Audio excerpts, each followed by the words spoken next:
விக்கிரவாண்டி தேர்தலில் அதிமுக போட்டியிடாதது மேலிட உத்தரவு. பாஜகவுக்கு சப்போர்ட் பண்ணி தான் விக்கிரவாண்டி தேர்தலில் நிக்கலன்னு சொல்லி ப. சிதம்பரம் சொல்லியிருக்காரு. எப்படி அவருக்கு எங்க கட்சிக்கு என்ன சம்பந்தம்? அது எங்க கட்சி எடுக்கிற முடிவு, அவர் கட்சி எடுக்கிற முடிவு இல்ல. இன்றைக்கு ஈரோடு திராவிட முன்னேற்ற கழகம் ஆட்சிக்கு வந்த பிறகு, விடியா திமுக ஆட்சி ஏற்பட்ட பிறகு, திராவிட மாடல் ஆட்சி ஏற்பட்ட பிறகு ஈரோடு கிழக்கு சட்டமன்ற இடைத்தேர்தல் வந்தது. அந்த இடைத்தேர்தல் என்னென்ன நடந்தது? எதையாவது ஊடக நண்பர்கள் பேசுறீங்களா, சொல்றீங்களா? என்னை மட்டும் இந்த கேள்வி கேட்கறீங்க. இதை நீங்க போடுங்க.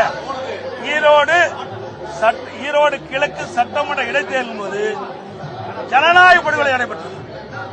இன்றைக்கு வாக்காளர்களை சுதந்திரமாக வாக்களிக்க விடாம ஆடு மாடுகள் பட்டியலை அடைப்பதை போல வாக்காளரை தினந்தோறும் அழைத்து சென்று பட்டியலை அடைத்து அவர்களை கொடுமைப்படுத்திய காட்சி பல தொலைக்காட்சியெல்லாம் பார்த்தீங்க, ஊடகத்திலையும் பார்த்தீங்க.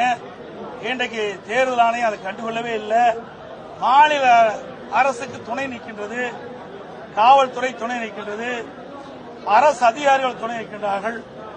அதோட அமைச்சர் பெருமக்கள் அங்கே முகாமிட்டு ஆட்சி அதிகாரத்தை பயன்படுத்தி வனபலம் படைபலத்தை பயன்படுத்தி அதிகமான பரிசு பொருட்களை கொடுத்து அந்த தேர்தலை தில்லுமுள்ளு செய்து தேர்தல் நடைபெற்று முடிந்தது.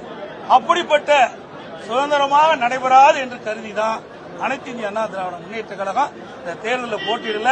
நடந்து முடிந்த நாடாளுமன்றம், விழுப்புரம் நாடாளுமன்றம், இந்த விக்கிரவாண்டி தொகுதி விழுப்புரம் நாடாளுமன்றத்தில் வருது.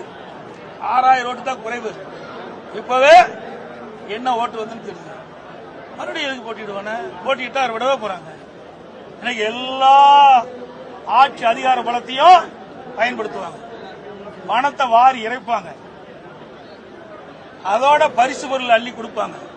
எல்லா அமைச்சர்களும் பூத் வாரியா பிரிச்சு இன்னைக்கு பணமெல்லாம் பொழியும். ஜனநாயக படுகொலை நடைபெறும்.